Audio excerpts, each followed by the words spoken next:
Who is Percy Bysshe Shelley? Who is Percy Bysshe Shelley? Who is Percy Bysshe Shelley? Who is Percy Bysshe Shelley? Percy Bysshe Shelley was born into a wealthy family in Field Place near Horsham in Sussex on August 4, 1792. As a student in Eton, he was known for his radical views on politics and religion, earning the nickname Mad Shelley and later Eton Atheist. At Eton, and aged just 18, he published his first book, a gothic horror novel, Castrozi. He later attended Oxford University, where he read radical authors like William Godwin and behaved in an eccentric way. A year later, he was expelled from the university for his anti-Christian writings.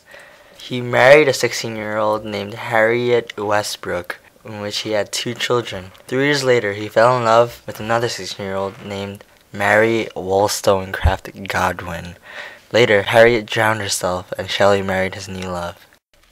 Shelley's reputation grew, and he met John Keats and William Hazlitt, where they traveled around Europe. In 1818, he left England to live in Italy, where he completed some of his greatest poetry. While on a short voyage along the Italian coast, Shelley's small sailboat was caught in a storm.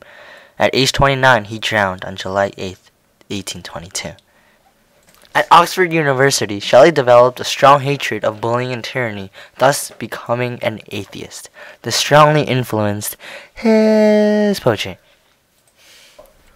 Shelley wrote different kinds of poems, including poems about politics, the difference between the spiritual world and the physical world, nature and the necessities of man, and atheism. In 1820, Shelley wrote one of his most famous poems, Adonais, on the death of his good friend John Keats. Before his death, Shelley claimed to have met his doppelganger, who prophesied his death. Conspiracy theorists claim that Shelley was murdered by the government for his atheistic views and his advocacy for revolution in England from his poems. Shelley's works did not become popular until after his death, when atheism was more tolerated. He was one of the greatest poets who have ever existed in the Romantic era. The end. The end. The end. The end.